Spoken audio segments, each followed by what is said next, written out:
না, আমার মনে হয় খুবই ভালো টুর্নামেন্ট। প্রতি বছরই বিসিএলটা আসলে খুবই কম্পিটিটিভ খেলা হয় এবং আপনি যদি দেখেন চারটা দলে অনেক ভালো দল থাকে। সো প্রিপারেশনের দিক দিয়ে আমি বলবো যে ইন্টারন্যাশনাল সিরিজ খেলার আগে একটা ভালো টুর্নামেন্ট হয়েছে। ব্যাটসম্যান এবং বোলাররা আমার মনে হয় ভালো মতো প্রিপারেশনটা নিতে পেরেছে। আর যেই কন্ডিশন আমরা খেলেছি রাজশাহী এবং বগুড়া, স্পেশালি এই দুইটা ভেন্যুতে খুব ভালো ক্রিকেট হয়েছে, কারণ স্পোর্টিং উইকেট ছিল, যেটা নর্মালি ওয়ানডে ক্রিকেটে সব জায়গায় থাকে। সো এটা একটা পজিটিভ দিক ছিল। সো ওভারঅল পুরো টুর্নামেন্ট আমি বলবো যে দারুণ ছিল। না, আমরা তো বলবো যে আমরা খেলতে চাই। এখন আমাদের কথা শুনবে কিনা সেটা তো জানি না, বাট আমার মনে হয় যে খুব ইম্পর্টেন্ট যে এই ওয়ানডে টুর্নামেন্টটা হওয়া, স্পেশালি প্রিমিয়ার লিগ। এখানে সামনে আমাদের ওয়ানডে ওয়ার্ল্ড কাপ আছে, পাশাপাশি আমরা ওয়ানডে ম্যাচও খুব কম খেলি এখন। সো এই প্রিমিয়ার লিগের একটা সময় কিন্তু ওয়ানডে ম্যাচ খেলার সুযোগ হয়। সো খুব ইম্পর্টেন্ট একটা টুর্নামেন্ট। আমি চাইবো যে লিগটা খুব ভালোভাবে হবে এবং কম্পিটিটিভ খেলা হবে এবং ভালো স্পোর্টিং উইকেটে খেলা হবে। সো লিগটা হওয়া অবশ্যই ডেফিনেটলি উচিত, বাকিটা ওপর আল্লাহ জানে। আজকের টসটা খুব ভাইটাল ছিল, কারণ ডিউ ছিল। আপনি যদি সেকেন্ড ইনিংসে দেখেন অনেক ডিউ পড়েছে, সো বোলারদের জন্য অনেক কঠিন ছিল। বাট আমার মনে হয় অ্যাজ এ ব্যাটিং ইউনিট আমরা প্রথমে ভালো ব্যাটিং করে নিই। সেট হয়ে আমি বা মেহরাব হোসেন অহিন বা সাব্বির রহমান, বেশ কিছু ব্যাটসম্যান আমরা সেট হয়ে হয়ে আউট হয়েছি। সো ওই জায়গাটাতে আমার মনে হয় যে আমরা পেছনে পড়ে গেছি। ওভারঅল আমি বলবো যে ব্যাটিংটা যদি আমরা আরেকটু বেটার করতে পারতাম ফার্স্ট ইনিংসে, তাহলে হয়তো সেকেন্ড ইনিংসে বোলারদের জন্য তুলনামূলকভাবে সহজ হতো। বাট আমি এই ম্যাচে বোলারদের কোনো আসলে খুব বেশি দোষ দেখি না, কারণ ডিউয়ের কারণে বল করাটা খুব কঠিন ছিল। অবশ্যই এরকম এক্সপিরিয়েন্স প্লেয়ার যদি থাকে, অবশ্যই টিমের ব্যালেন্সটা আরও ভালো হয়। সো এটা ছিল না, বাট আমার মনে হয় তার জায়গায় যে ক্রিকেট খেলেছে ও চেষ্টা করেছে 100% দেওয়ার। না, আজকে আমার মনে হয় উইকেট ভালো ছিল, প্রপার উইকেটই ছিল। অবশ্যই চ্যালেঞ্জ থাকবে, বাট আমার মনে হয় না যে খুব বেশি কঠিন ছিল আজকে। আজকে প্রপার আমার মনে হয় স্পোর্টিং উইকেটই ছিল। As an allrounder, proper package একজন ক্রিকেটার। আমার মনে হয় ব্যাটিং, বোলিং, ফিল্ডিং দারুণ একজন অলরাউন্ডার। বাট আমার মনে হয় ওর এই জায়গা থেকে আরেকটু ইমপ্রুভ করতে হবে ব্যাটিংটা, স্পেশালি যদি এই জায়গা থেকে আরেকটু কনসিস্টেন্ট হতে পারে। আমার মনে হয় খুব ভালো একটা প্লেয়ার বাংলাদেশ টিমে যোগ হবে, যদি ও ঠিক মতো ওর কাজগুলো করে। বাট আমি যদি মেহরাব হোসেনের লাস্ট বিপিএল এবং এই টুর্নামেন্টের খেলাটা দেখে, অবশ্যই ডেফিনেটলি সে আগের থেকে অনেক ইমপ্রুভ করেছে। বাট আমার মনে হয় যে এই জায়গা থেকে আরেকটু ইমপ্রুভ করলে বাংলাদেশ টিমের জন্য ভালো, যদি সিলেক্টরটা চিন্তা করেন। না, এটা তো আমার মনে হয় সিলেক্টররা উত্তরটা দিতে পারবে বেটার।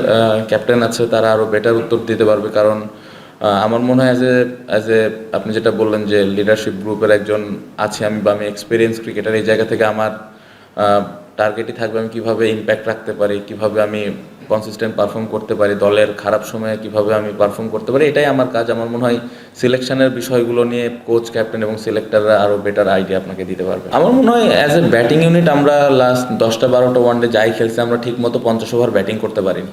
সো এটা একটা কনসার্ন যে আমরা কীভাবে স্পেশালি মিডল ওভারে ভালো ব্যাটিং করে ইনিংসটা শেষ করতে পারি। আপনি যদি পুরো বিসিএল টুর্নামেন্ট দেখেন, প্রত্যেকটা টিমে কিন্তু এই সেমভাবেই ক্রিকেট খেলছি আমরা। খুবই ডিসঅ্যাপয়েন্টিং, স্পেশালি আমি যদি আমার টিমের কথাই বলি, খুবই ডিসঅ্যাপয়েন্টিং পারফরমেন্স। আমার মনে হয় অ্যাজ এ এক্সপিরিয়েন্স ক্রিকেটার, এখানে যে 4টা টিম আছে, 4টা টিমে সবাই 50, 60, 70টা করে ওয়ানডে খেলা প্লেয়ার আছে, আই মিন লিস্টে। সো এরকম জায়গায় আমার মনে হয় যে as a whole batting unit আরেকটু কনসিস্টেন্ট হওয়া দরকার ছিল, আরও বেশ কিছু 100 হওয়া উচিত ছিল এবং 50 ওভারটা ডমিনেট করে ব্যাটিং করা উচিত ছিল, যেটা হয়নি। সো এটা একটা ডিসঅ্যাপয়েন্টিং ব্যাপার, যেটা আমাদের ইন্টারন্যাশনাল ক্রিকেটেও হচ্ছে। সো অ্যাজ এ ব্যাটসম্যান আমার মনে হয় যে আমাদের এই জায়গাটাতে আরও বেশি ফোকাস হওয়া উচিত এবং সামনে পাকিস্তান সিরিজ, এখান থেকে কিভাবে আমরা এই জায়গাটা ওভারকাম করতে পারি, এটা ইম্পর্টেন্ট। যদিও টুর্নামেন্টের আগে একটা ভালো টুর্নামেন্ট হয়েছে এই সিরিজের আগে, সো এটা একটা বাড়তি হেল্প করবে। আমি আশা করবো যে এই জায়গাটা আমরা ভালোভাবে ওভারকাম করতে পারবো। লাস্ট 1-1.5 বছর অনেক বেশি টি-20 খেলা হয়েছে। সো এটা একটা কারণ হতে পারে, ব্যাটসম্যানদের মাথায় সবসময় এই জিনিসটা কাজ করছে, স্ট্রাইক রেট, বড় শট খেলা। বাট আমার মনে হয় স্পেশালি মিডল ওভারে বা নতুন বলটা হ্যান্ডেল করা, নতুন বলে কীভাবে উইকেট না দেওয়া, বা মিডল ওভারে কীভাবে স্ট্রাইক রোটেশন করে খেলাটা লম্বা নিয়ে যাওয়া, এই জিনিসগুলোতে আমার মনে হয় একটু আমরা মিস করতেছি প্রত্যেকটা ম্যাচেই। সো এই জায়গাটাতে আরেকটু কীভাবে কাম থেকে আরেকটু ইনিংসটাকে বিল্ড করে চার ছক্কার দিকে বেশি চিন্তা না করে কীভাবে ইনিংসটা বিল্ড করা যায় স্ট্রাইক রোটেট করে করে, এই জায়গাটাতে যদি আমরা ইমপ্রুভ করতে পারি তাহলে আপনি দেখবেন যে 50 ওভারটা আমরা ডমিনেট করে ব্যাটিং করতে পারতেছি। না, আমার জানার দরকার নাই, কোচ ক্যাপ্টেন জানলে হয়, বাট আমার মনে হয় সাকিব ভাই থাকলে কম্বিনেশনটা ভালো হয় টিমের, এটা তো সত্যি কথা। সো যদি আসেন খেলেন, অবশ্যই আমি স্টিল বিলিভ করি যে টিমের কম্বিনেশনটা ভালো হবে এবং দলের ওপরে ওই ইম্প্যাক্টটা উনি রাখতে পারবেন। সো যদি আসে খুবই ভালো, যদি না আসে তাহলে আমাদের যেই প্লেয়ারগুলো আছে তাদের উপরে বিশ্বাস রেখে আসলে আমাদের কন্টিনিউ করতে হবে। টুর্নামেন্ট এনজয় করেছে, ব্যাটিং খুব একটা ভালো হয় না অনেস্টলি। আমার মনে হয় যে আরেকটু বেটার করতে পারতাম।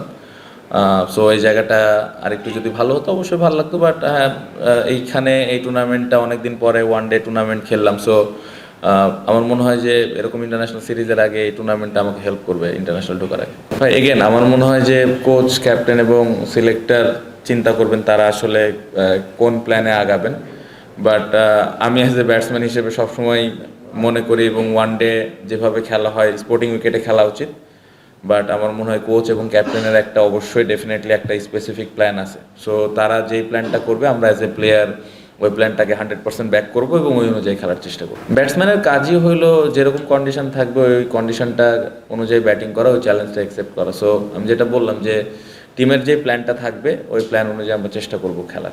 অবশ্যই আমার মনে হয় যে ওই দিকে সাপোর্টাররা যেভাবে আসছে, প্লেয়ারদেরকে সাপোর্ট করেছে, প্লেয়াররা সবাই এনজয় করেছে। অবশ্যই ফাইনাল হলে হয়তো আরও বেটার দর্শক হইতো, বাট এগেন আমি যে জিনিসটা বলবো যে আমার মনে হয় রাজশাহী বগুড়াতে স্পেশালি এই দুইটা ভেন্যুতে অনেক বেশি বেশি খেলা হওয়া উচিত, স্পেশালি হোয়াইট বল। যদি বিপিএল হয় খুবই ভালো। আমার মনে হয় যে এই বিসিএলটা আমরা সবাই দেখলাম যে কত কম্পিটিটিভ ক্রিকেট হয়েছে, বোলিং এবং ব্যাটিং দুইজনেরই হেল্প ছিল। সো যদি আমরা হোয়াইট বলটা ইমপ্রুভ করতে চাই, আমার মনে হয় যে এই দুইটা ভেন্যুতে আমাদের আরেকটু ফোকাস দেওয়া উচিত এবং বেশি বেশি ম্যাচ ওইখানে খেলতে পারলে আমাদের মনে হয় যে পুরো টিমের বেনিফিট হবে।